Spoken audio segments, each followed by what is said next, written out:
Here's a quick podcast for all you true crime fans. The case of the missing Reeses. It was me at the store with my mouth. Motive? They're Reeses. What was I going to do? Stop myself? Tune in next time to see if I do it again. Spoiler, I will. Wow, that had everything. Reeses, suspense, Reeses. These long dog days of summer, I mean, we just made it through a heat wave.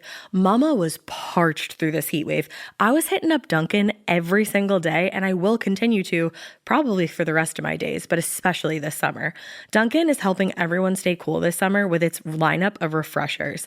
These drinks are packed with bold, fruity flavors and served ice cold. It's amazing. Dunkin' refreshers are the perfect afternoon pick-me-up. I like to start my morning with them personally, and then sometimes I go back for a second one because I'm just feeling crazy. They come in a variety of delicious flavors, including fan favorites mango pineapple and strawberry dragon fruit. And then for a limited time, there's black cherry and there's pink pineapple. I'm going to tell you something right now, and it's a bold claim, let me tell you, but I stand behind it. Pink pineapple will change your life. It is so good. It has me feeling like I'm sitting in a pool, resort side, just living, honey. It's so yummy. Try your favorite flavor with green tea, sparkling water, lemonade, or Dunkin's all-new limeade. I haven't tried the limeade yet, but I'm going to. Usually I get my drinks made with green tea and occasionally lemonade, but I do really like the green tea. Or if you don't want to build your own, try one of Dunkin's curated refreshers like the Cherry Lime Ricky or the Ultimate Pink Daydream. The Cherry Lime Ricky, scrumptious. I could drink like 3 of these a day. They're so freaking yummy. Head to Dunkin' today and find your favorite refresher. Dunkin' refreshers contain less than 1% fruit juice. Limited time offer. Every good detective needs a partner to support them on important cases. Think of a State Farm agent like your sidekick, there to help you along the way in your search for coverage. State Farm can help you choose the coverage you need, whether it's for your home, car, boat, or even RV. With so many options, it's nice knowing you have help finding what fits for you so you can get back to solving all of life's bigger cases. Go to statefarm.com or use the award-winning app to connect with a local agent and get a quote. Like a good neighbor, State Farm is there. Hey, weirdos. I am Ash. And I'm Alaina. And this is morbid. It got like increasingly weirder. It got real weird real fast. I can't do it.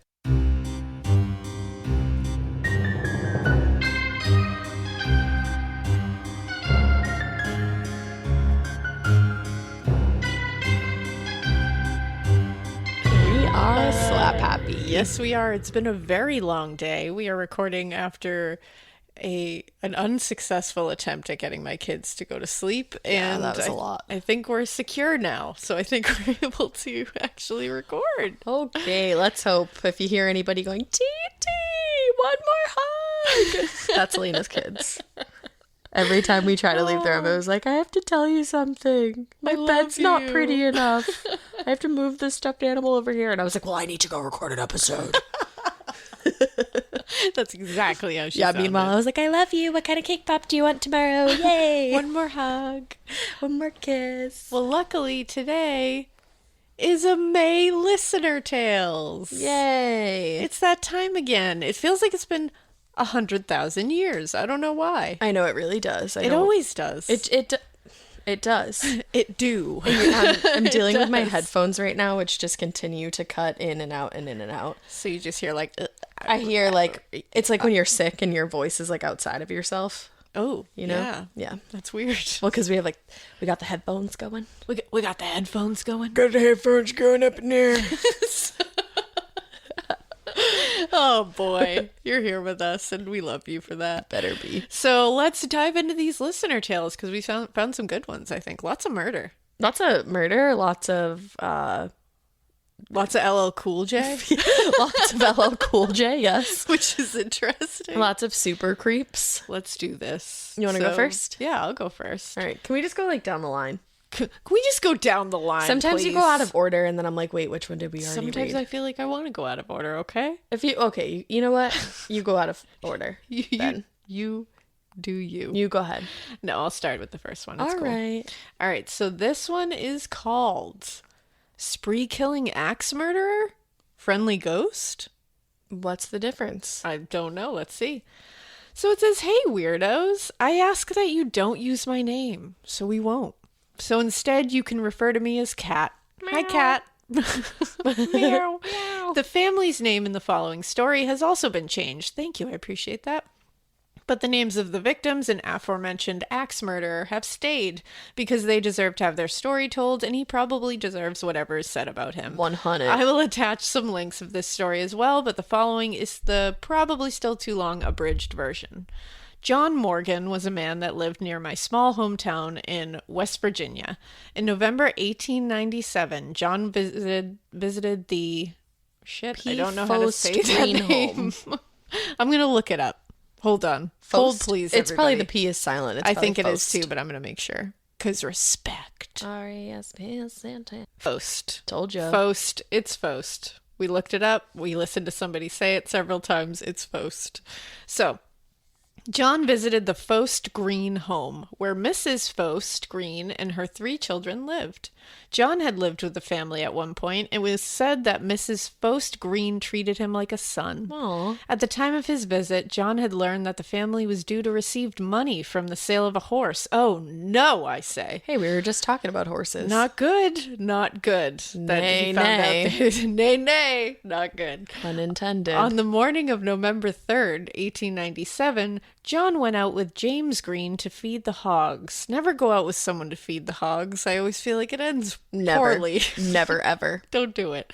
At which point, he attacked and killed him with an axe. Wow. That's a lot. He then returned to the home where he killed Matilda Fost, then turned on Alice Fost. No, not Matilda and Alice. No, like what? Come on. Striking her in the head with the axe. Thinking she was dead, he then went after Mrs. Fost Green. Meanwhile, Alice fled from the home, bleeding profusely from her head wound, and managed to get help at a neighbor's house. Oh my, imagine flooding. Imagine flooding. Imagine fleeing a home with an axe wound. With an axe wound in your skull? Literally. No. What a bad bitch. Wow, Alice. John Morgan was quickly arrested, and confessed to the murders. On December 16th, 1897, he was publicly hung, drawing a massive crowd. Remember those times? So he was just killing them over the horse? Yeah, he just wanted that horse money. That's stupid. Just killing people over nay-nay money. That's ridiculous. The location of the gallows has been confirmed to now be the site of the local high school football field. Seems problematic. The very same field where I graduated high school. Wow. Yikes. That town is serious. Wild. Shortly after Morgan's execution, public hangings were outlawed in West Virginia, making John Morgan even more infamous in my area. What a distinguished title to have. One Yeah, of the right? last public hangings. Now comes my connection to this axe murder. I'm waiting for it. When I was growing up, my family was very close with another family that I will call the Smiths. Love that was that band. very creative to the point. Wow. To the point where Mr. and Mrs. Smith were basically bonus grandparents to me. Okay, I love that. I'm obsessed. I love that. And it makes sense because, like, It does. Smiths is Mr. and definitely Mrs. Smith. a grandparent. It was Brad Pitt and Angelina were your surrogate grandparents. I love that. I think that was my history teacher's name in, like, sophomore year. Probably. I was always told that the Smiths' house was haunted, but didn't know the backstory until I was much older. This is when I learned that the property where the Smiths lived was formerly the home of John Morgan, and he was the ghost which so many people had encounters with in that home. Uh-oh. Bro. One such encounter occurred when Mr. Smith's son brought it's the same Mr. and Mrs. Smith, but I corrected it. I don't know I love why. that you corrected I yourself. was like, no, it's Mr. Smith. Mr. Smith's son brought his girlfriend over. They were sitting in the kitchen when she suddenly became very cold, despite the fact that she was sitting directly over the heating vent. You know what that means. When she told Mr. Smith's son this, he firmly said, "John, stop it." As soon as he said this, the girlfriend was suddenly warm again. I love that an axe murderer just listens to Mr. Smith being like, Johnny, cut that out. And I just love that. That's what I say to John all the John, John, stop it. Yeah, I've heard it. And he stops making it cold. So when I was still a toddler, my family visited the Smith home one night.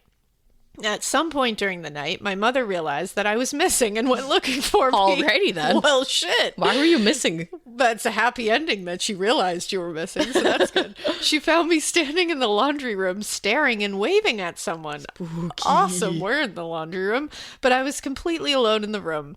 I would hope that after that he would have noped right the hell out of there, but I'm pretty sure we stayed the night at the home. Cool.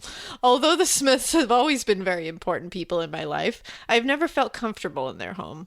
Part of that may just be that they're an older couple who apparently don't believe in turning on lights in the home, so the rooms are constantly filled with shadows that play tricks on your eyes. That sounds like my house. The house also stays eerily quiet, and any sounds you might hear are constantly praying tricks on your... Praying tricks. What's happening? Praying tricks. It's been a long day. That was really funny. My mouth is just like not meeting... Your mouth is playing tricks. It's praying tricks. Praying tricks. Because it's not meeting what my brain is doing. It's just like it's a step behind. That sounded how your youngest would have said it. I'm tapping my brain while I do it. I'm like, my brain up here. Hey. This one. Like I'm looking at Ash being like, my brain Can confirm where that is. I'm like, oh, it's not in your butt? No, it's not. So the sounds you hear are constantly playing tricks on your brain. Did the house just settle, or was that an unknown someone on the stairs? Ooh, hate that game. Anyway, anytime that I visit now, I politely try to stay outside as much as possible.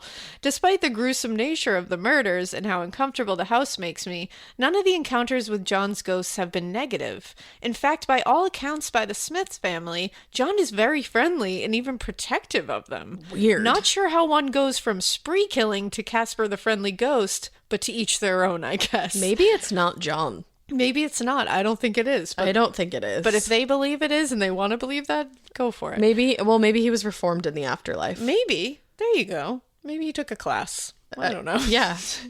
Maybe he just like did community service. Wow, on the other that side. would make a really great TV show. It would. Community service on the Good Place. It's just exactly. All right. Well, at least, we were there. Yeah. We were Hi. there. We have the same thought as Michael Schur. So I apologize for the length of this story. You don't need to. But I thought you ladies might find it interesting. We did. I did. Keep it weird, but not so weird that you murder a family with an axe over horse money and then become a friendly ghost that scared off girlfriends and plays with children in the laundry room. All my love, Cat. Meow. I'm so glad that you also did that. I'm also so glad that this next one is a money. motherfucking PDF. Oh, we love a PDF. This one is called Listener Tale, the time I bought a hitchhiker a burger and he saved me from being murdered. Okay, that sounds like an adventure. Okay. Good surprises, free dessert. Bad surprises, hidden fees. That's why University of Phoenix's Tuition Guarantee locks in your tuition rate from start to finish of your program, so you can focus on the sweet stuff. Learn more at phoenix.edu. Every good detective needs a partner to support them on important cases. Think of a State Farm agent like your sidekick, there to help you along the way in your search for coverage. State Farm can help you choose the coverage you need, whether it's for your home, car, boat, or even RV. With so many options, it's nice knowing you have help finding what fits for you so you can get back to solving all of life's bigger cases.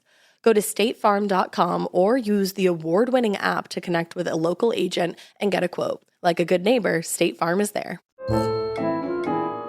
Hi ladies, my name is Jennifer and I love your podcast and the story that you girls have. The banter that brings us all into the story with you. Just wanted to say I found your podcast about 6 months ago and have honestly already finished every episode. Yay. I work from home full time and it's a great distraction from, well, my husband, my kids, my dogs, and then of course all the work that I should be doing around my house but I don't want to do. So thank you. Wow, we feel that. I feel that so hard and I'm happy that I can be your escape. Begging you to be my escape. Oh my god, that's literally, I stopped myself from singing that. Every now and then I'll just stop myself from singing. You don't need to. I know, everyone tells me not to. Never stop I yourself. know. Also, Reliant K. Yeah. TBT to when one of them responded to me on Twitter and I lost my absolute fucking mind. Anyways, I have been thinking about sending this story for a while, but I wasn't sure it fit as it's not nearly as terrifying as some of the stories you read, but it has permanently been embedded in my brain and gives me nightmares to this day. You know those moments moments where nothing bad happened, but for some reason, it's only sheer luck that it didn't. Yeah, puke. So here is my moment that still sits with me 8 years later. To give some background, I'm a veteran. Hello, thank you. Who spent a lot of time on the road driving from my duty station in Florida back to Texas, where my family was. I joined at 17, and road trips have always given me a sense of freedom and independence. I feel that way too. Yeah. I love driving. However, I was not always the smartest road tripper. Why is this word hard? I love that you wrote road tripper. And I love that my brain didn't see that at all. They literally wrote road tripper. It is hard. I love that my brain was just like, it's not hard. No, not at all.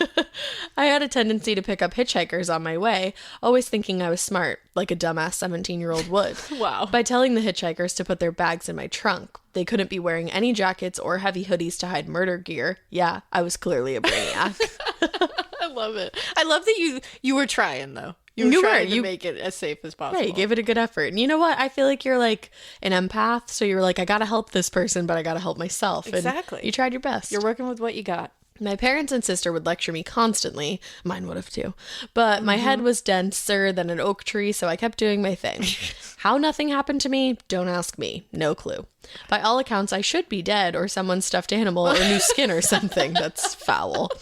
How dare you? No, that's awesome. I love you. Fast forward to many years later. A marriage destroyed by booze and domestic violence that at one point led to my husband ripping the phone cord from the wall so my 5-year-old son couldn't call 911, and me being drugged down the stairs by my hair and running to a neighbor to get help. My I am God. So sorry that you went through that. Jeez. For you and your son. Oh my goodness.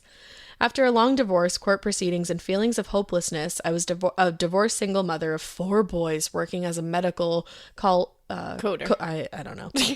Working as a medical coder in a small town in Nebraska. My family was still back in Texas, and I was intent on reestablishing visits and vacations and my sense of freedom and independence, with 4 little heathens in tow. While I didn't pick up hitchhikers anymore because of my boys, the road always made me feel free and cleared my brain of any worries. I was always filled with excitement for my trip. The drive from my house to my parents was roughly 16 hours, and the boys and I would hook up DVD players and drive straight through for a long weekend every chance we could. I love that. I know. My young mom brain clearly had more patience than my old mom brain because you couldn't pay me enough wine to do that now. Okay, I'm glad they said that, because I was like, that's really fun. Love that. Yeah, that sounds like a fucking nightmare. Don't want to do that at all. No, literally never. You drove to Florida with the girls once. Yeah, when they were 2. Yeah. 2-year-old twins, fuck that. Yeah. Won't ever do that again. Not fuck having 2-year-old twins, but no, fuck driving them to Florida. 24 hours with 2-year-old twins. On one of our first trips down, we stopped in a small town in Kansas at a truck stop and saw an old gentleman outside who was looking for food and a ride south.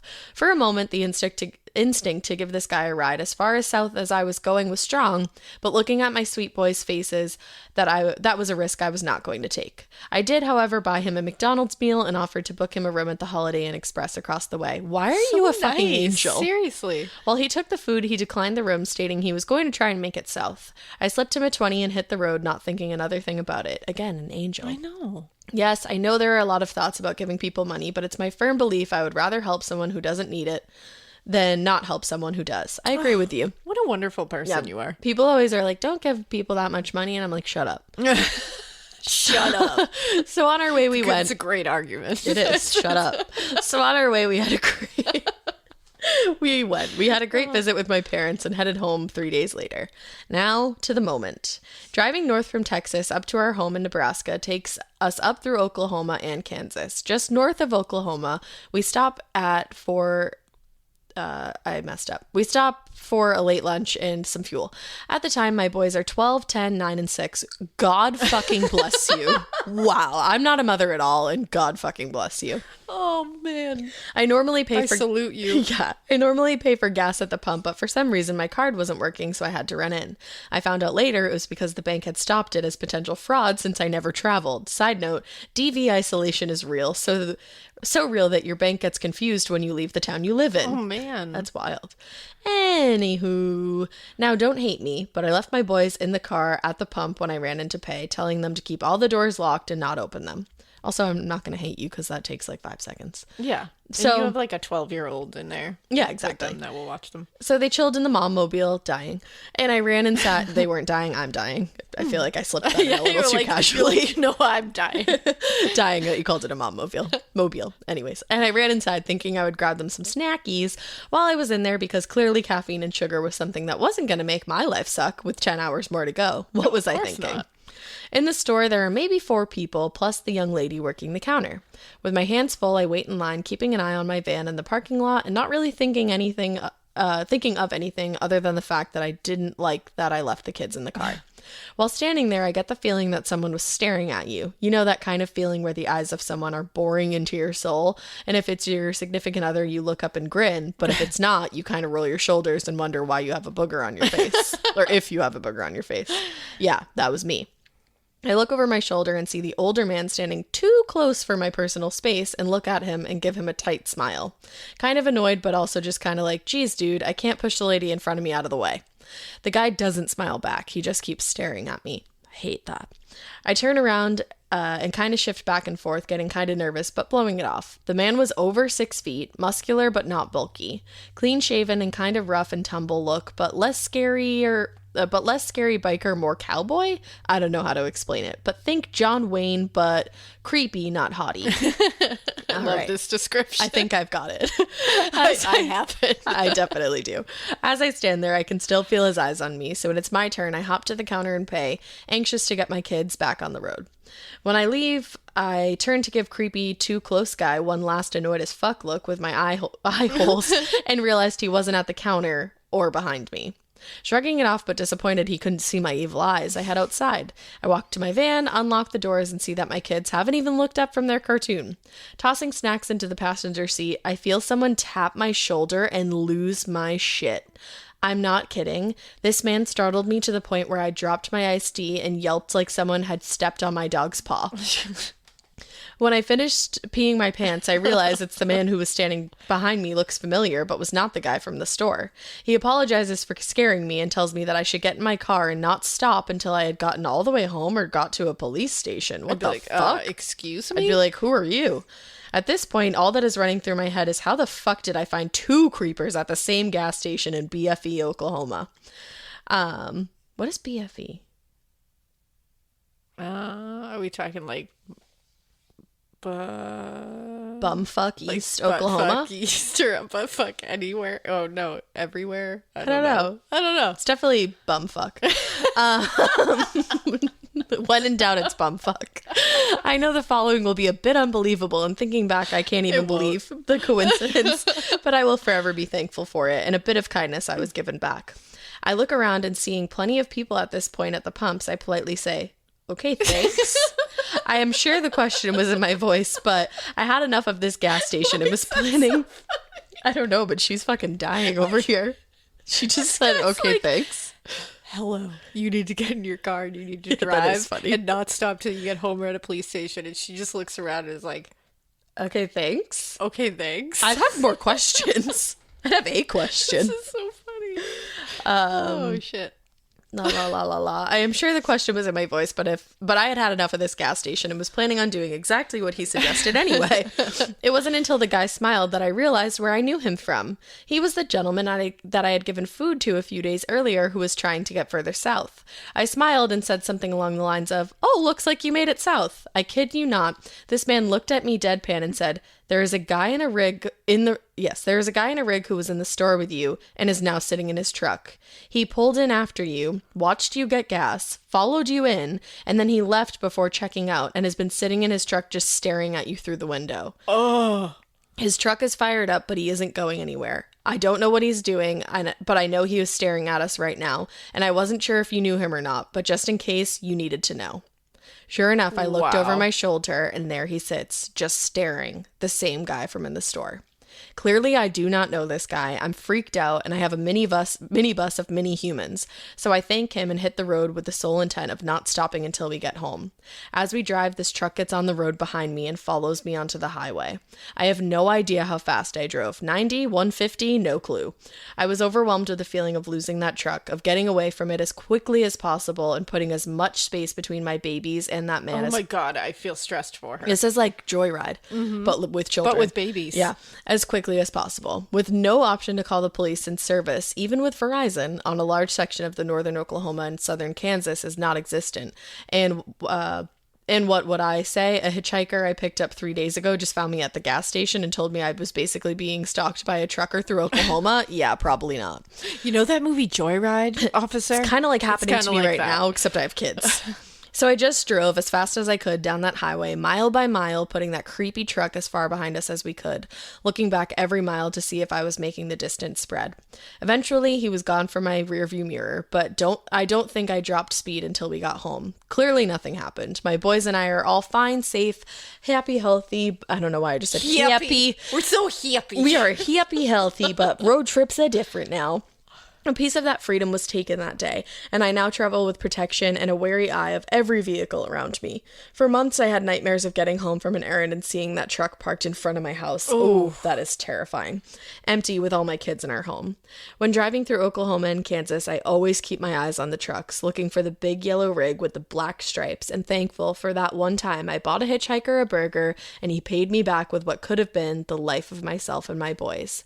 Anyhow, thanks for listening to my moment. Feel free to use my name, and I can't wait until live shows are a real thing again. I can't wait to meet you. You sound fucking awesome. Jennifer, come to a live show. Jennifer, that was so well told. Also, I feel like that guy was like, I feel like we all have like a little guardian angel, and I think that he might have been one of your guardian angels. Well, and you did something like selfless for him. Karma. And it came back for you. Jennifer, I'm so glad that he made it south. Thank you so much for that. I know, that was great. I'm going to read a really short one, and then I'll read a regular sized one, just because this one's really short. That's fine. So this one's called I Insulted a Murderer. Don't do that. Don't do it, but this is funny. Actually, do that. This is Why really did I funny. say don't do that? Do that. Well, because don't do it to like their face if like they're not in chains or something. Yeah. Don't do it when you're in danger. Yeah, no. Sup, you beautiful beaches. Just doing some listener tales. How about you? I didn't think that was going to get you. It was fun. Everything's getting me right now. I'm very punchy. This is a short one, so jump right in. I work in the ER in a small but popular tourist town in California, and a few summers ago, a middle-aged white dude, of fucking course, lost his marbs and murdered his roommate. In the afternoon, on the front lawn of their residence, on a fucking Sunday. Get a grip, my dude. Yeah, that's what she wrote. Far too much. Anyway, he was brought in to be medically cleared for incarceration, and as I bent down to put a name bracelet on him, he said my name and then said, "Pretty. I'll remember that." I'd be like, go fuck yourself. And she wrote, "Fucking gross." Cut to about a year later, I'm again working when that same murderer is brought in from the jail with some vague complaints that didn't require an ER.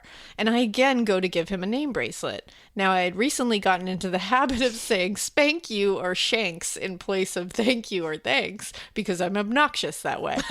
Well, when I walked into the room, he lifted his arm without me asking to make it easier for me to apply his bracelet. And without thinking, I loudly looked him in the face and said, "Oh, shank you," to a fucking convicted murderer. And he responded with, "Well, I haven't been yet, but when I get back to lock up, maybe." I turned bright red and exchanged an embarrassing look with the CO at the bedside and left the room. I don't feel that bad considering he creeped me all the way out when I met him a year prior, but what a poor time for me to be so fucking quirky. Anyway, love you ladies. That's really funny. I love that one. Oh, shank you. Oh, shank you. Awesome. And I love not yet, but maybe when I get back to lockup. Right? Oh, that was a good one. I love that one. Amazing. Thank you, Kay, for that. Getting scared is one thing. Getting a thrill is, well, you want more of those in your life. The Genesis GV70 is built to thrill, baby. A thrilling yet elegant design always makes driving the GV70 an exciting adventure.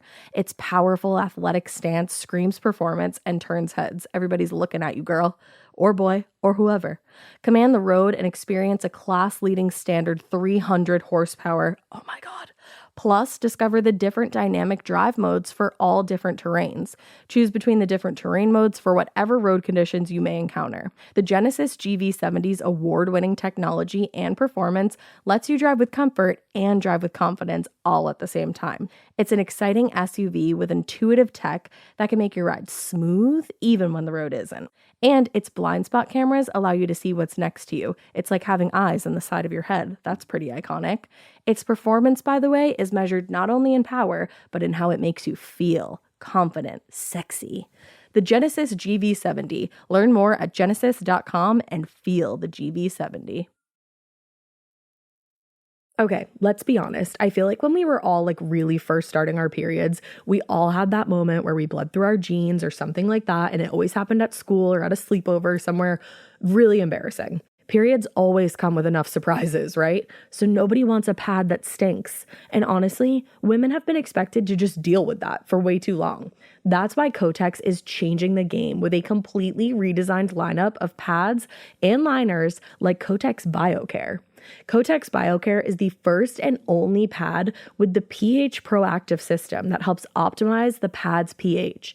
And the pad helps combat odor and irritants from period blood. Listen, we take care of our faces with 12-step routines, but we're just going to ignore our downstairs mix-up? Absolutely not.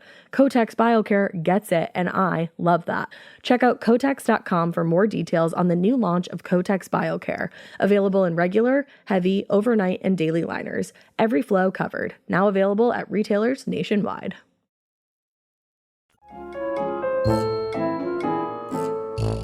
So this one that I'm going to read is called That One Time We Escaped a Kidnapping Attempt and Nobody Believed Us Because We Were Apparently Drama Queens. I feel like that would have happened to me at some point. I like that. It definitely would. Everybody thinks I'm a drama queen. No. I'm not really that dramatic. We don't think that. Hi. Hey. I'm writing with this, blissfully ignoring my melodramatic kids and their Minecraft drama. Honestly, I don't know where they get it from. I've been binging on your podcast for the last 6 weeks and I'm making great headway.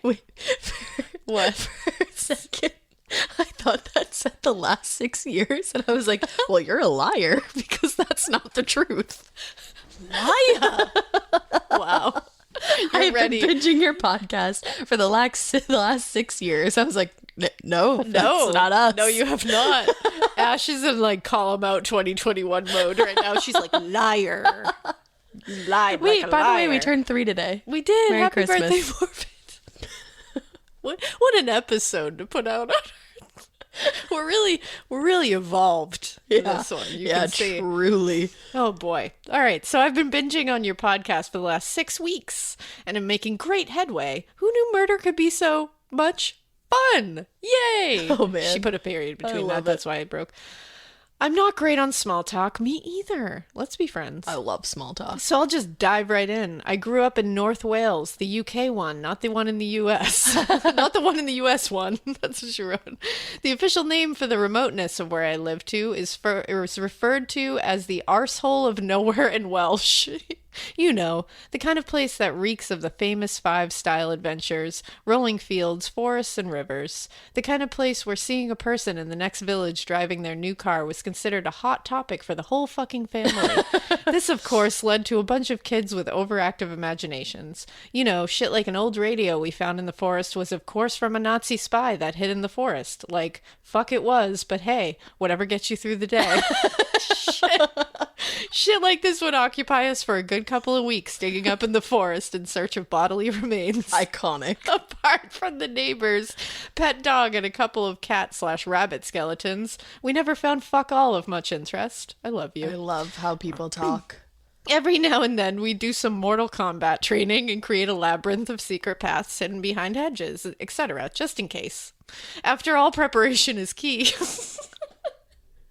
Just in case a of what? Well, let me fucking tell you. Tell me. It was the summer holidays. We would have rather been at the beach or a theme park, or even just the shitty park in town with a broken roundabout and the boiling hot metal slide that would literally brand the back of your skinny little kid legs. Oh, yeah. Instead, I was out with the only other girl on the street. Let's call her Daisy.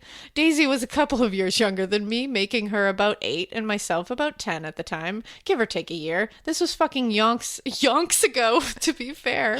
We'd been sent to collect flowers. You know that conversation. We're bored. We'll go and collect flowers or something. So we did. Of course, being the little shits we were, but also just in case, I sneaked Mom's big sewing scissors out with me. Now, I sew. I can totally see how that would have pissed my mom off. And off we went down the winding country road down from our street. If you watch British dramas, you know the type. I do. I'm seeing it in my head, just so you know. Just about wide enough for a tractor, with huge hedges on either side. That's literally what I just pictured. If two cars were to meet, then there would usually be a standoff between the drivers over who would reverse first. There we were, picking flowers, using Mam's scissors to cut the wild roses with Mam's precious sewing scissors and whatnot. We were approximately 500 meters away from the first house of our street when a silver Volvo drove past with a man and a woman in it. The man had a shitty mustache, and the woman had a perm that should have been illegal, and huge square glasses. Look up Deirdre Barlow, Coronation Street, mid-80s to get an idea of what we're talking about. BRB heading to Google. Now, I already had a keen interest in murder stories. What can I say? Kid growing up in the arsehole of nowhere, you get your kicks wherever you can. Oh, Jesus Christ, this woman looks awful. Oh, no thank you. No thank you. Say no to that. Sorry if you're a good person, Deirdre. I commented to Daisy that the man was so serial killer, and we laughed. Ha ha ha, like we were so fucking cool. Well, what do you know? The car only fucking turned round and came back down the road and stopped about 2-car distance away from us. Well, shit a brick. That took a turn we weren't expecting, and the woman got out of the fucking car. I just remember muttering, for fuck's sake. Oh my God. She's 10. She's 10. For fuck's sake. For fuck's sake. I love that. Like, this was something I was fed up of happening. And Daisy said, it's happening. Like some mini zombie killer.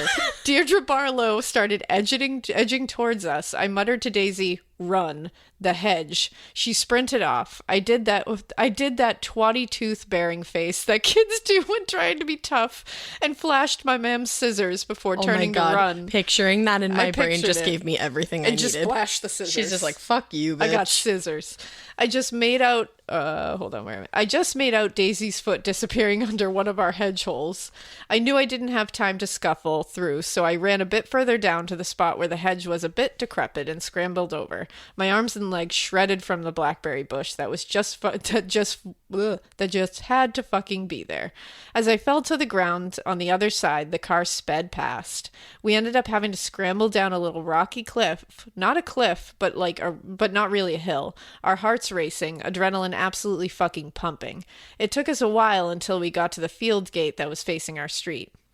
We got behind the hedge until we saw our neighbor coming outside, petrified to go any sooner in case they were waiting for us around the corner.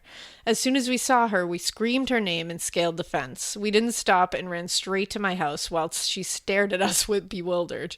Stumbling through the door, I screamed for Mam, who saw the state of me and asked what the hell I had done to my new shorts and t-shirt. Priorities. We relayed the story and she side-eyed us and said, bullshit.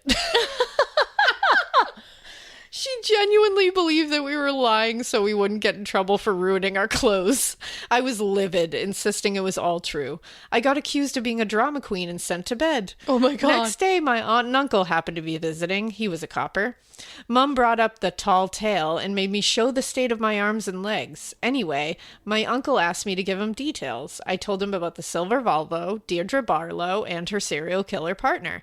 I had a gentle chat about wasting police time, blah blah blah. I stormed off in a huff again, got accused again of being a drama queen, and refused to speak about it again until a few weeks later. I was in the field behind our house with Daisy. We'd actually found a dead mouse and were trying to revive it with CPR and some Vicks. It didn't work. When my mam and her mam started telling us to get back in the house quickly.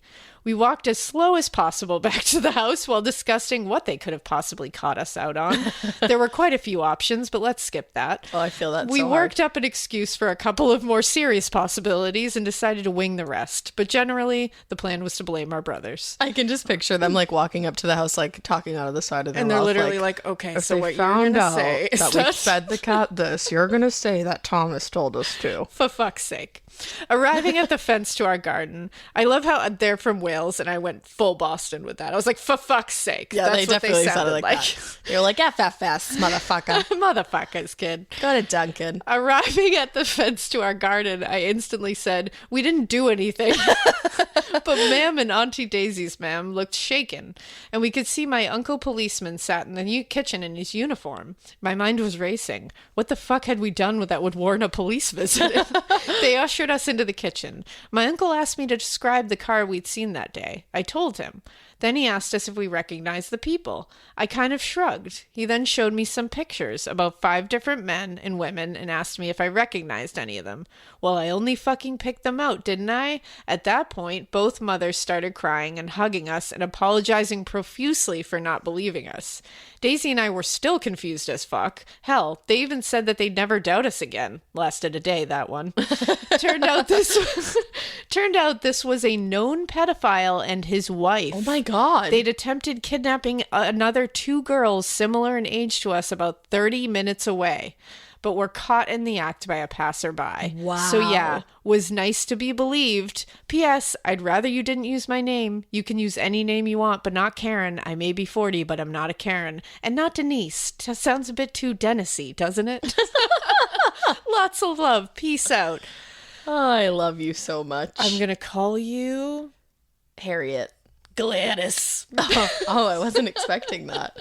So thank you, Gladys. Oh my God, I love you. That was amazing. That was a really good story. Also, do we know if Deirdre Barlow or whoever it was is a bad person or a good person? Please hold. Pause, please. Pause. Yeah, not a bad person. Turns out she's a fictional character. Yeah. So that's cool. Yay. That tale was awesome. That really was. My next one is listener tales, maybe kind of sorta, I reckon. Oh, and yeet, whatever that means. I have the olds. I'm 44 and I don't know what yeet is. I have the olds. I have the olds. Honestly, I have the olds at this point in my life. I love you so much already. All right, it starts by saying, Lord knows I love me some of y'all, and that's saying a lot because I'm one scary motherfucker and you're all some spooky ass bitches. I'm one scary motherfucker. She's like, I love you guys, but I'm scary as shit. I love you so much. My name is Rondika. The I is a short I, sounds as in... The I is a short I sound as in dick, not a long E sound as in fleek. So it's Rondika. I love you so much. Yeah. Okay. It's an unusual name, but I loves it. I loves I it did too. too. My mom... I love you so much. My mom's name was... I really hope I know. Roger Netta? I think so. I really didn't want to fuck it up. And she said that she wanted to name me after her. We love a Gilmore Girls moment. Okay, my story isn't really spooky, and I'm not sure that it will make the episode, but here goes. I was inspired to share after the story of a listener shared about her mom coming back as an owl. I will never forget that Oh, story. I love that story. Get some tissues, you may need them. Oh, no. My mom gained her wings May of 2014 after a courageous battle with oral cancer. Oh my God, I can't even imagine that. I'm sorry for your loss. Rondika. My husband and I were blessed to have her live out her final days in our home, and she went on for her eternal rest with my brother and I, on either side of her, holding her hands and telling her it was okay for her to go. Oh, Sorry for the run-on sentence. My emotions are all over the place, so grammar can suck it for now. absolutely it can. I love a run-on sentence, personally. I do too. That was the biggest lie I ever told my mom. I did not want her to go, and I definitely was not okay, but I didn't want her to hurt anymore. I knew she was hanging on for us, and she wasn't going to go until we had told her it'd be okay. Mom's hospice nurse told us right before people pass, usually they see people or other things, such as angels, before they die that we can't see. My mom was full on faith in God, and I rest easy knowing that she is home with him, and finally free of the pain that plagued her during her last days. The night before she died, I crawled into bed with her and spent what I didn't know would be the last night with my mommy. Oh. She woke me several times during the night to point at the foot of the bed and with a look on her face that said, "Do you see that?" She was unable to talk clearly then because of the cancer, because of the cancer had, this is hard. It basically hardened her tongue. She couldn't move it much, so she couldn't speak clearly. She usually communicated by writing things down toward the end if we couldn't understand what she was saying. She continued to point and got exasperated and rolled her eyes at me when I said I couldn't see what she saw. My mom was a character, and that eye roll meant, "Girl, what the hell is wrong with you? I know you can see what I'm pointing at. It's right at the foot of the damn bed, child." I love it.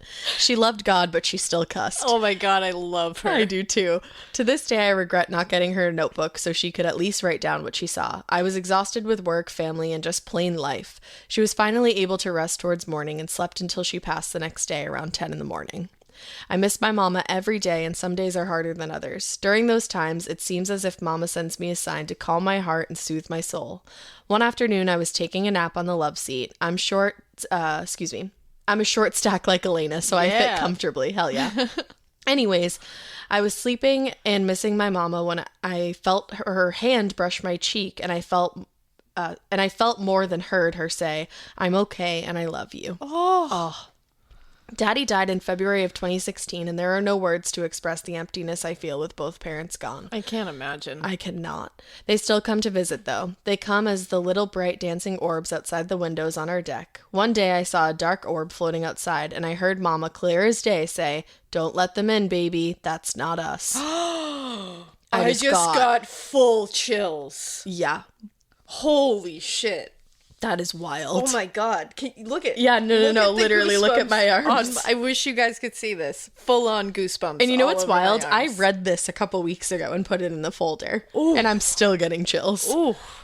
Oh, okay. I promptly told whatever it was that they weren't welcome in our home and they had to leave in the name of Jesus. I'm a believer, but I promise I'm no hateful Christian. Good. How anyone can be hateful and claim to love Christ is beyond me because he was nothing but love, but I digress. Oh my God, I really love you. I love you a lot. You're wonderful. There was another time when I was grocery shopping when Casanova by, how do you say it?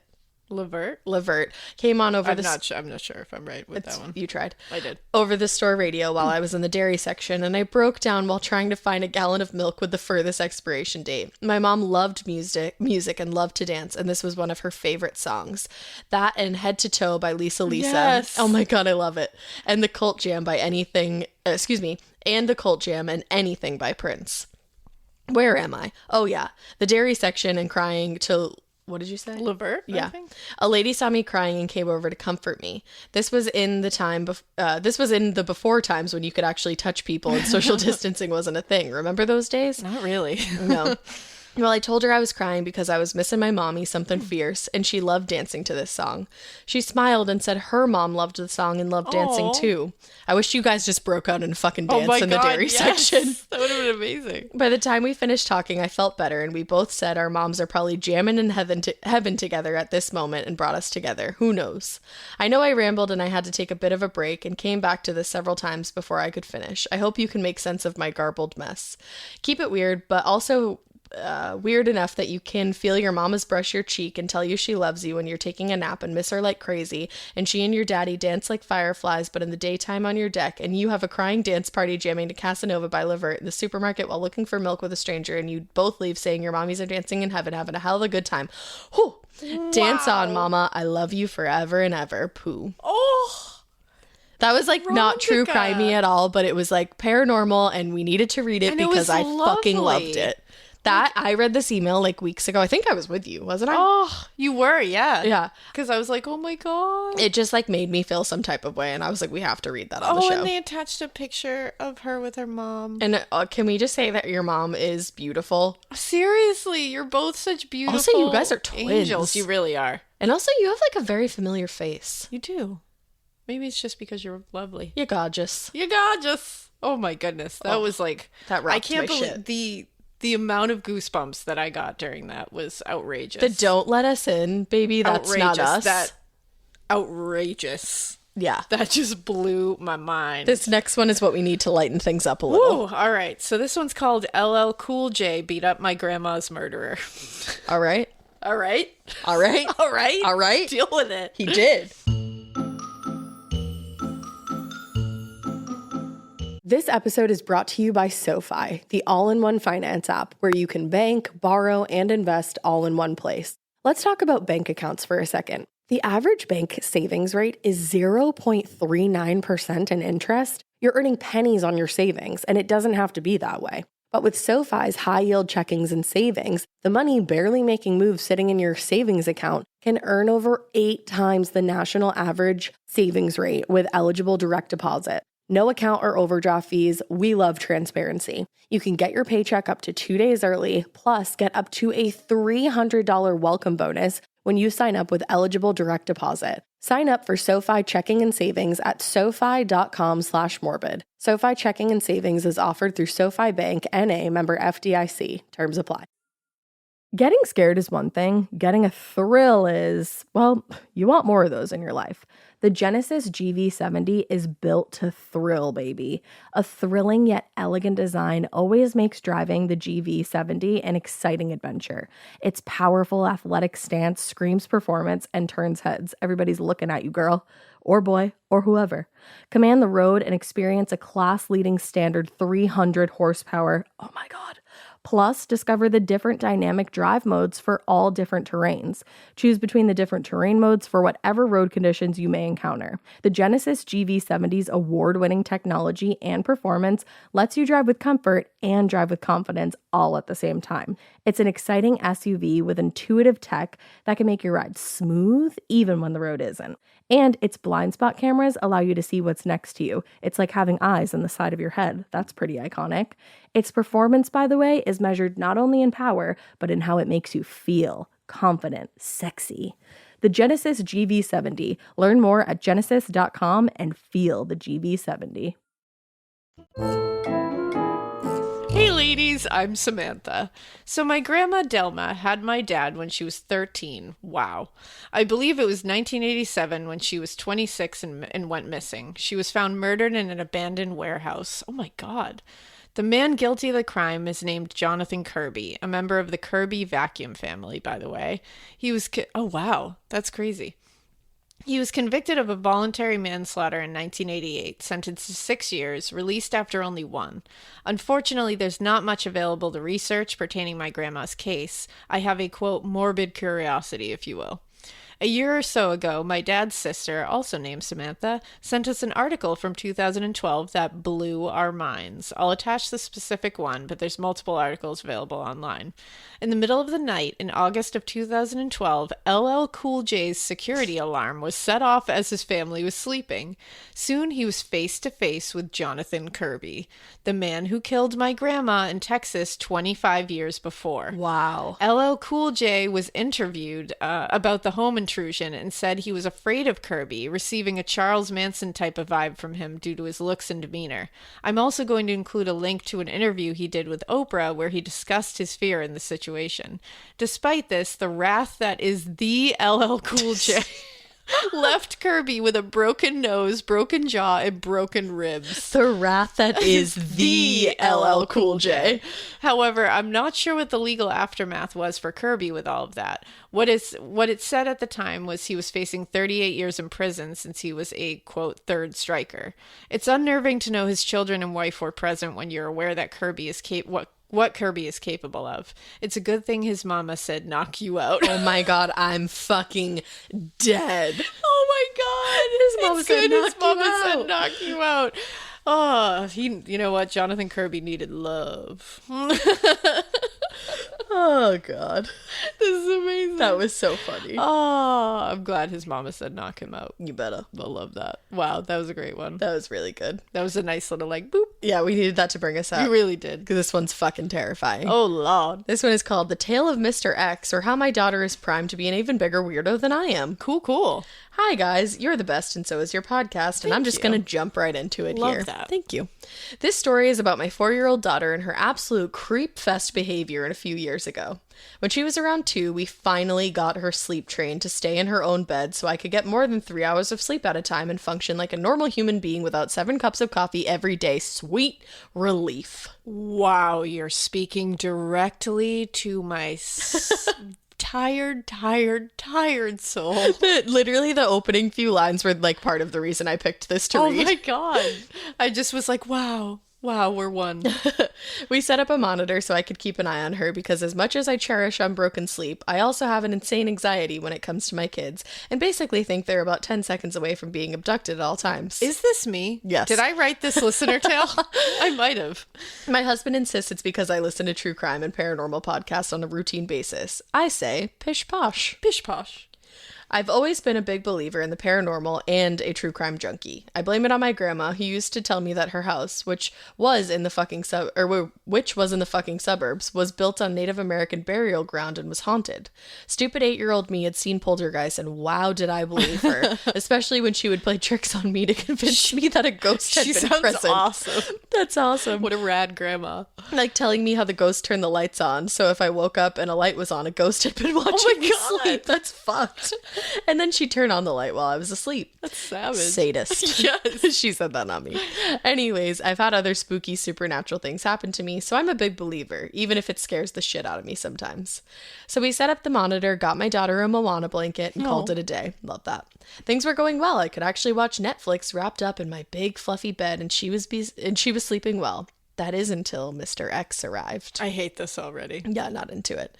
Some backstory on my house. It's from 1940. Not as old as some of the shit you have in Boston. I know, but to us Floridians, that's like ancient. I mean, that's pretty fucking old. That's pretty old. P.S. Boston rocks and old buildings are the best. I lived in Salem for a year, and wow, was it spooktacular and also real fucking scary, but that's another story for another day. Oh, I want that story. As do I. Anyways, my house is old as fuck according to Florida standards, and is basically one central room with a bunch of other oddly shaped rooms added onto it. I feel that. Yep. It has a ton of owners over the years, but apparently started out as one of the first houses on our street and was a goat farm. Not gonna lie, wish it was still a goat farm.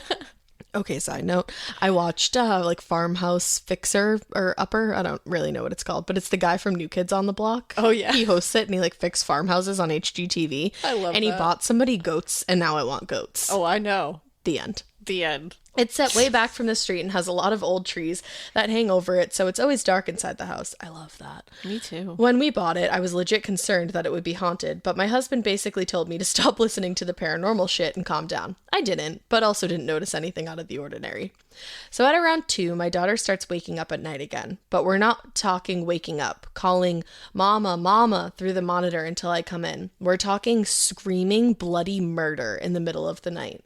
Oh no. Sound familiar, Alaina? I'm still thinking I might have written this in like Yeah. a haze of tiredness because this has sounded a little too familiar. Yeah. The first time it happened, I think I fucking apparated into her. Did I say that right? Yeah, apparated into her room. This is too real because I literally did that a couple of weeks ago. Literally. I think I just materialized in her room. Because the baby quickly. lately is screaming, waking up in the middle of the night and screaming no. Yeah. Which is so freaky. Yeah. I was not happy. I ran as fast as I could to check on her. She was screaming and crying in her bed until we got there, pointing in the very, very dark corner at what looked like nothing, at least to me. Understand that at 2, her vocab was still limited, so she couldn't really tell me what was wrong. I calmed her down, got her back to sleep, and then went straight to Google to ask it what the fuck. Oh my God, I did the same thing. The Goog said night terrors, although she was very little for it. I said okay, and I went on my merry way with my revived 7 cups of coffee routine.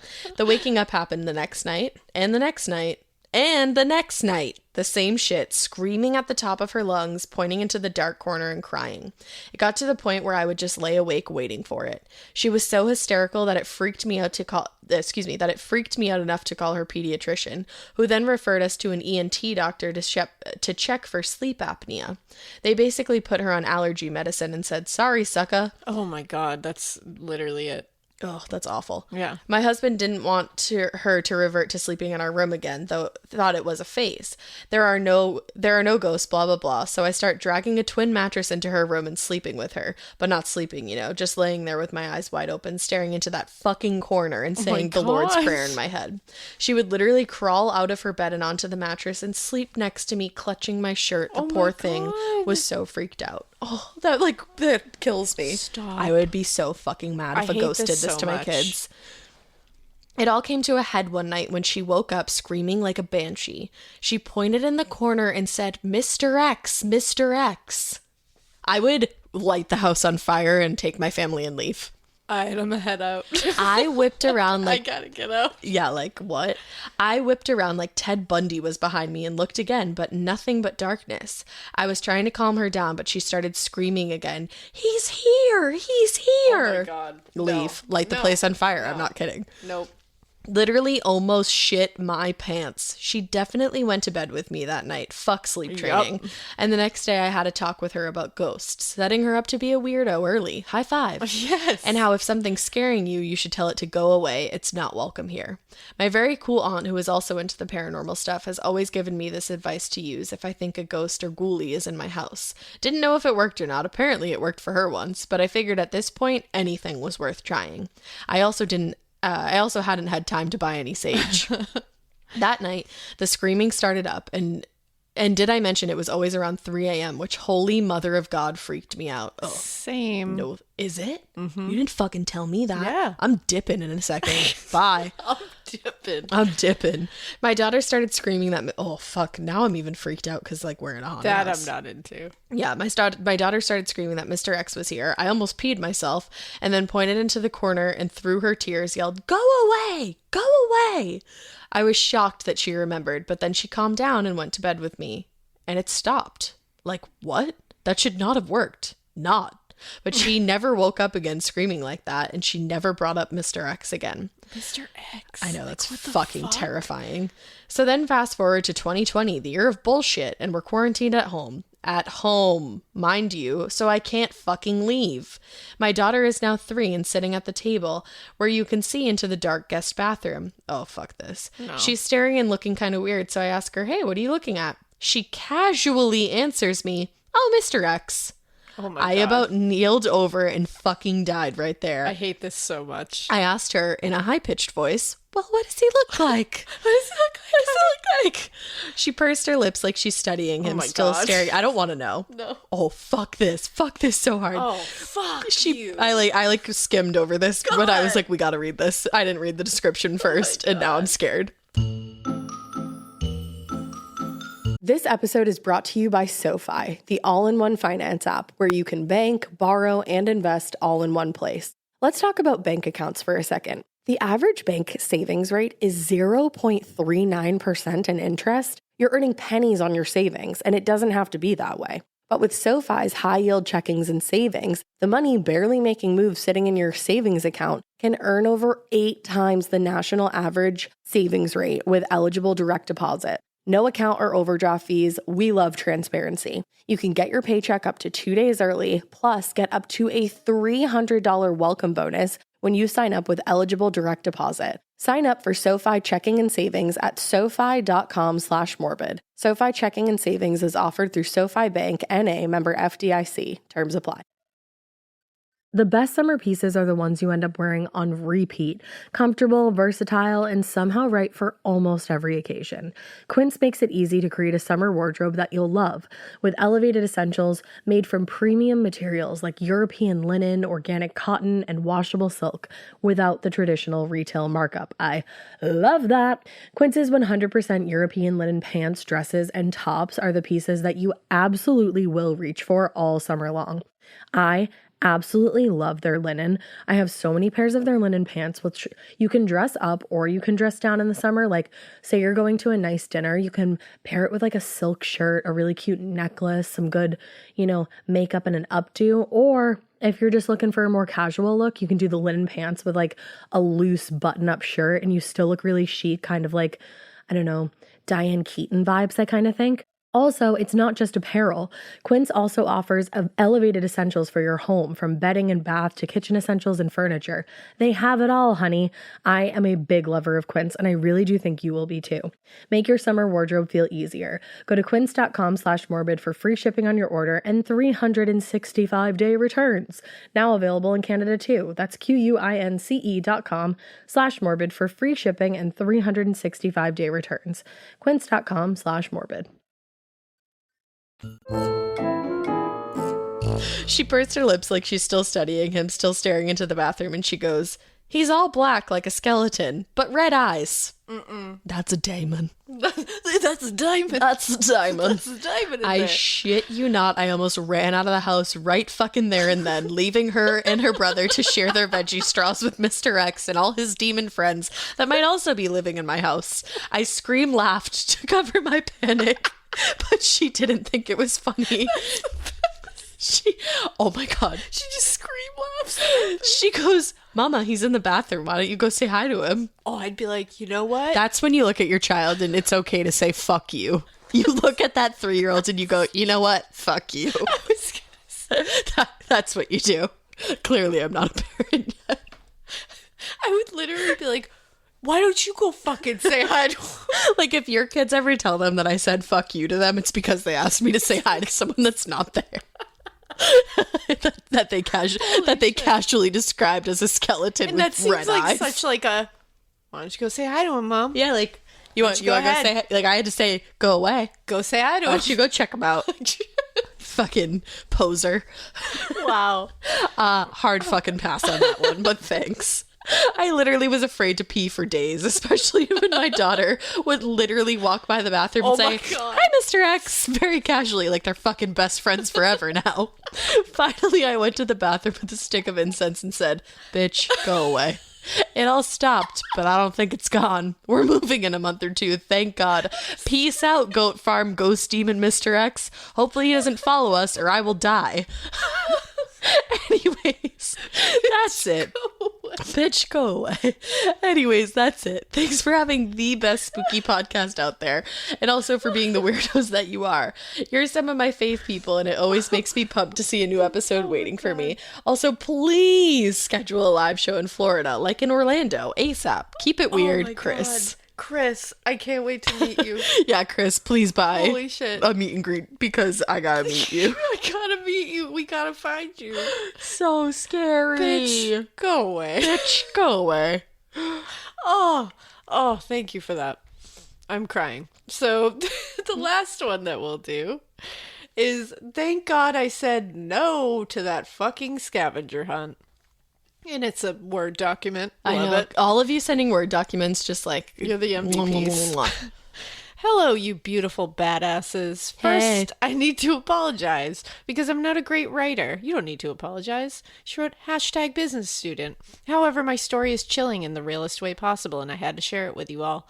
I also want to say I fucking love you two. We fucking love you. I love you. I found your podcast right before this past spooky season started, and now cannot do my makeup without listening to your podcast, specifically the listener tales. I love that routine You have for my you. shit hooked, all my shit. Oh, also, I should apologize because this may be long, and I promise some other bitches out there need to hear this. My roommates all call me a witch because apparently I have spooky ooky abilities to predict events, and also have an insane sense of being in tune with my feelings and surroundings. Same. My name is Erica, which you are totally fine to use. However, I am changing the other names in this story. Just to set the tone, I go to a small college out west, and it gets fucking freezing in the winter.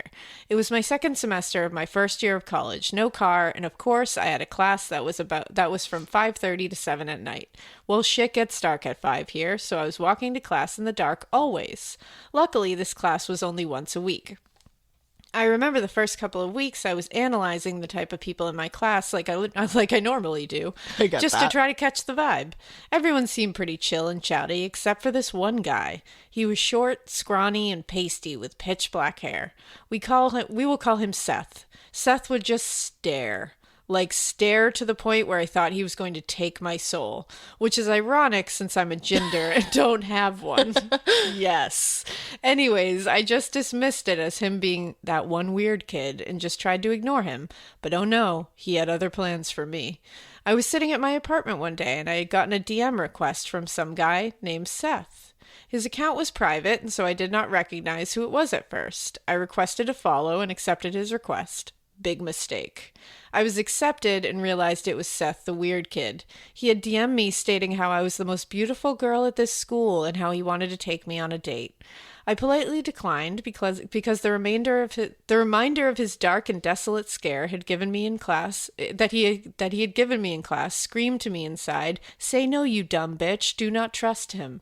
I found my feelings super abrupt, but told him that That is very kind, but I have to politely decline as I'm not looking to go on dates right now. That's a very nice way to say no. That really is. Clearly, that was not the response he was looking for, and he messaged me for weeks.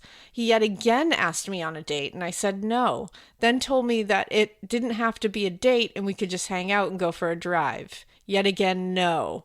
It was getting annoying as fuck at this point, and I had started to become rude in hopes he would just get the hint and get the vibe. This is also making me think of, we just did a Patreon episode about Christine Rothschild. I know. Trying to be nice and say no, and they don't let it go. Nope. That's why you gotta start getting rude. Get rude. I was uncomfortable. But nope, he had to take this all to a whole fucking new level. I got a DM from him one day stating, "I have a surprise for you." Fuck that. I told him I didn't like surprises, yet again trying to be blunt and rude. He then told me that it was a gift and I would love it. I told him I didn't need a gift from him. Seth said, "My mom told me the best way to get a girl to like you is to buy her a gift and do something special." No offense, but what the fuck to his mom? I'm sure you did. I'm sure you're thinking I'm a bitch and he's just trying to be sweet, but bear with me. We're not thinking I don't think you're a bitch. We're not thinking I think you're a bad bitch. I think you're a bad bitch. I told him I just didn't like surprises or gifts and would feel bad accepting because I was not looking to go on dates. He then said, "Have you heard the rumors about me? Girls on campus have been telling people that I'm weird and have been spreading lies. I just want a chance." I told him I hadn't heard these rumors, which was true, but I can't say I was surprised. He didn't respond, and then I got a DM later that night from him. He said, "Are you home?" I said, "No." He said, "I really want to set a scavenger hunt up for you around your apartment so you can get your gift. What is the code to your apartment?" Why the fuck? She won't go on a date with you, but you think that she's gonna give you the code to her apartment? Come on, Seth. Get it together. Let me just say I was freaked out about how he knew that. At my college, we only have apartment complexes. Some people get keys, some get fobs, and my place at the time had doors with a set of buttons to push your code in, and the door would unlock. I don't know how the hell he knew I had a door code, however, it spooked me. Yeah, that's terrifying. I told him I wasn't home and did not feel comfortable giving out my apartment code. He told me he wouldn't take too long, and again I said, "I am not giving you the code to my apartment. I also have roommates and respect their privacy. They deserve to feel safe, and we don't give our code out." He told me over and over how it would be okay and it would be worth the surprise. At this point, I was fucking pissed. First, I'm not a dumbass, and second, all I could think of was he's going to take my panties, set up a camera, or some other weird shit. Based off of what I know now, it wouldn't be dramatic, I guess. Or wait, it wouldn't be a dramatic guess, sorry. I decided to block him because he had clearly figured out where I lived. He would try and follow me home or drive me home after class, and it got to the point where I had to have my friends meet me to walk me home, or would have to call someone just to make me feel safe. I randomly got a text from my neighbor back in my home state of Indiana, who just happened to go to the same school out west as me. We will call him Blake. Blake said, "Hey, Erica, my roommate has been asking for your number. He really wants to take you on a date." I asked him who it was, and can you fucking guess? He said, "His name is Seth." How the fuck did Seth know that Blake knew me and they just happened to be roommates? I told Blake everything and begged him not to give my number to Seth. Blake is a good guy and kept that promise. What a good guy to, I mean, like, not like, what a good guy to ask you before you give out your number, but like some people wouldn't. Yeah, like that's nice. I'm glad he did that. A couple more weeks went by and Seth was not coming to class anymore. I was relieved, but had also wondered why. Hold on to your fucking titties. I'm sitting in an early morning class one day and Blake sends me a text. I read, "I thought you should know," and there was a news article attached. Uh-oh. Mm-hmm. I opened the article to read that Seth has been arrested for raping a 14-year-old girl. I'm sitting in class fucking shaking with tears in my eyes. I guess this girl had made a Tinder account in which her and Seth had matched. He found out about her true age of 14, not 18, but decided that love didn't need an age. He had fucking raped this poor girl and claimed he, quote, "found love in the wrong place." Let me say it again. He fucking knew her age, still pursued her, then took that poor baby's virginity. He told this girl he wanted a fucking family with her and wanted to settle. What's even worse is all news outlets stated that this was not his first time having sexual relations with a child.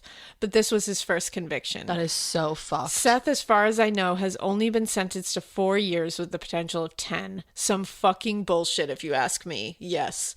I walked home from class that day counting my blessings that I had said no and did not give in. That is where this story ends. But I wanted to share this story because I need all my fellow podcast listener friends to know that it is okay to trust your gut, even if you don't know why. It's okay to be rude, and you have every damn right for your personal safety. Do you get those feelings for a reason? Who knows what could have happened to me, but thank God I trusted myself enough to say no. I love you all so much. Keep it spooky and keep it weird. The end of that gave me goosebumps. Wow. That's terrifying. That is horrifying. Imagine if she said yes and imagine if she gave him her apartment code. Yes. I don't know anybody that would do that. That's the thing. I'm glad imagine, she didn't. But imagine. You never know. You don't, yeah. Some people are just smooth talkers. And he's very manipulative because he's doing the gift thing. He's like bringing his mom into the whole thing. He's trying to, it's very strange. It's far too much. Wow. He should also get a lot more than 10 years. That was very stressful. Hate it. Unreal. Seth, gross. Ew. And you know what? She's right. It's fine to be rude. Don't feel bad being rude if somebody keeps pursuing it. Yeah, just trust your gut. You got to do what you got to do. And there's this really great button on Instagram, actually, that I will tell you all about. Instead of blocking somebody, you can restrict somebody so that they cannot message you if they're bothering you. Ooh, I don't know what it tells them, but at least they don't think that they're blocked. Yeah, because that's a good one. Mm-hmm. Because that is the thing. Like, those people take blocking as like a rejection and get angry. Get real mad. And then some people also take blocking as like a trophy or like a thing that they can like hold up. So that's good for both of those things. Yeah. You know what I mean? Restrict them, bitches. Restrict them. You're restricted. You're restricted. All right, my dudes. Wow. That was like a super fun, terrifying, spooky, ooky time. Emotional, beautiful, horrifying. Yeah. All of it. Yeah. Every last thing I that felt you just a lot said. of things. I felt essentially all the emotions that one could possibly feel in an hour. I felt a smattering of things. Smattering. So guys, thank you so much for sending these in. Keep sending them in. I swear we would do these every single week if we could, because they're so much fun to do. Seriously. You guys rock. You guys really do. Rock my socks. You rock, you roll, you rule. Dwayne The Rock Johnson. I really like that. Did he say that? No. Oh. I just, The Rock. You made it sound like he said that quote. I did. Maybe he did. Perhaps. Would we be surprised? No. Nay. No, we wouldn't. A bunch of nays. Just nays. Okay. We hope you keep listening. We really hope you keep listening. Yeah, please do. And we hope you Keep it weird. But not so weird that you live in a house. Well, you don't live there. Not so weird that like the Mr. Smith and Mrs. Smith live in a house where you feel really unsafe because a murderer ghost lives there. But apparently he's reformed and nice now. Not so weird that you buy a hitchhiker or a burger, but like maybe you should because like he might save your ass later. Not so weird that you insult a murderer, even though I think that story was absolutely fucking hilarious. Not so weird that you escape a kidnapping attempt, but like definitely escape a kidnapping attempt. Like keep it that weird. Not so weird that you don't know what yeet means. Come on, Rondika. Just kidding. I love you. Not so weird that LL Cool J beats up your grandma's murderer, but like I think you should keep it that weird. Honestly, this whole thing has just turned into how you should keep it that weird until we got to this part where you shouldn't keep it that weird because Mr. X should not be living in your bathroom and your child should not be telling you that you should go say hi to him because that seems like a challenge. Like Alaina said, definitely keep it so fucking weird that you say no to a fucking scavenger hunt. I love you. Bye. Bye.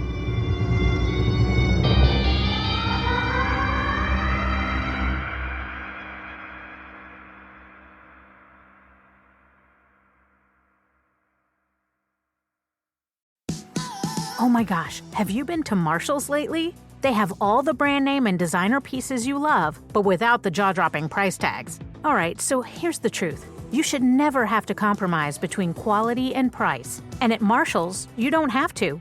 Marshall's believes everyone deserves access to the good stuff. And that's why their buyers hustle around the clock to make it happen for you. Visit a Marshall's store near you or shop online at marshalls.com. Do you remember in school when your teacher had a favorite of everything? A favorite marker, a favorite element, and yes, even a favorite student? who wasn't me, so let's move on. I want to talk about their real favorite thing. Kleenex tissues. According to teacher lists, Kleenex is the #1 facial tissue trusted by teachers. They're silky soft, help prevent skin irritation. And now, with Kleenex Snap and Go, you can take them anywhere. Stock up on the ultimate classroom favorite. For whatever happens next, grab Kleenex.